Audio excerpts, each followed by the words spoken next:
Head coach Beth Wilmeth, your team rebounded from 2 earlier non-conference losses this week to a 3-0 Friday, Saturday, where you played 3 matches in 24 hours. Talk about the weekend, and was that a nice rebound from the 2 matches earlier in the week, or how do you feel after the 3 matches?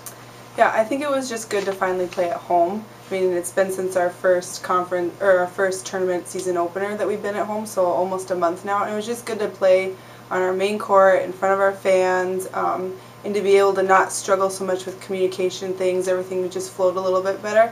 I think Wednesday's matches were actually really good for us. We like playing very high level teams. And those are matches that I don't want to lose, but I'm okay scheduling those matches knowing that it's going to be really tough to come out of there with wins. So we learned a lot, and we always grow a lot more from losses than we do from wins. So Wednesday was really good for us too, even though we lost both of those.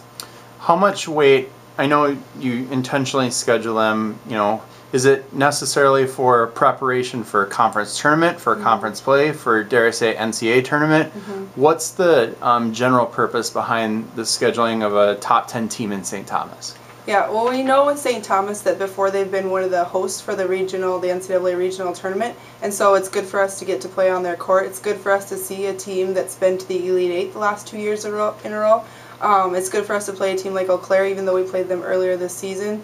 They do a lot of great things defensively. They run some quick balls. So it stretches us a lot in every area of a game, and it exposes every weakness we have. And so from that standpoint, we like playing those games towards the beginning of our conference season, even in the middle of our conference season, because it helps us know what we need to sharpen up for the weekend when we play our conference teams.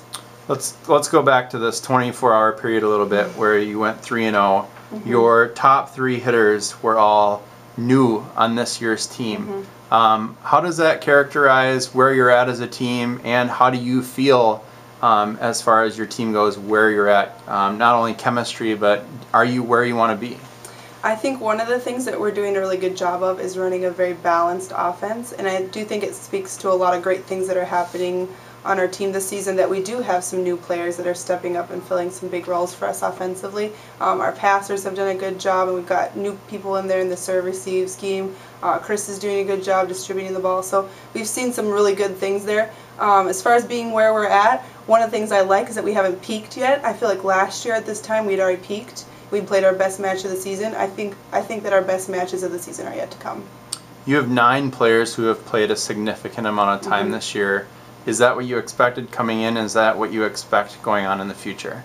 Yeah, we knew early on in preseason that we had incredible depth on our team. And, we haven't had Carrie Miller on the court for the last 3 weekends, and yet we've been able to play at a very high level. And we're anticipating getting her back on the court this week, which we're really excited about.